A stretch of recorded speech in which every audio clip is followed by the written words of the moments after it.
അവതാരിക, YouTuber എന്നീ നിലകളിലെല്ലാം പ്രശസ്തയായ താരമാണ് പേളി മാണി. വളരെ ചെറിയ സമയം കൊണ്ട് തന്നെ വലിയൊരു ആരാധക നിരയെ തന്നെ താരം സ്വന്തമാക്കിയത്.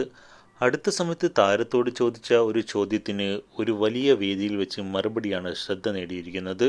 പേളിമാണി ഒരു ബ്രാൻഡായി മാറിയത് എങ്ങനെയാണ് എന്നായിരുന്നു ചോദ്യം. ഇതിനെയാണ് താരം മറുപടി നൽകിയത്. ഏതൊരു വ്യക്തിയും വിജയിക്കണമെങ്കിൽ അതിന് ഏറ്റവും അത്യാവശ്യമായുള്ളത് സെൽഫ് മോട്ടിവേഷനാണ് എന്നാണ് ഇതിന് മറുപടിയായി പേളി പറഞ്ഞത്.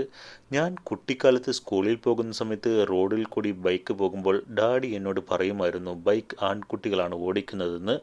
അന്ന് തന്നെ ഞാൻ തീരുമാനിച്ചതാണ് എനിക്ക് ബൈക്ക് ഓടിക്കണമെന്ന്. ഞാൻ ബൈക്ക് ഓടിച്ചു. അതിന് എനിക്ക് ആവശ്യമുള്ളത് 2 കൈയും കാലും ആയിരുന്നു. അതെനിക്ക് ഉണ്ടായിരുന്നു. പിന്നെ വേണ്ടത് ലൈസൻസ് ആയിരുന്നു. അത് ഞാൻ എടുത്തു. ഹാർഡ് വർക്കിങ്ങും ഡെഡിക്കേഷനും സെൽഫ് മോട്ടിവേഷനും ഉണ്ടെങ്കിൽ നമുക്ക് എല്ലാവർക്കും നമ്മുടെ വിജയത്തിലേക്ക് എത്തിച്ചേരാൻ സാധിക്കും.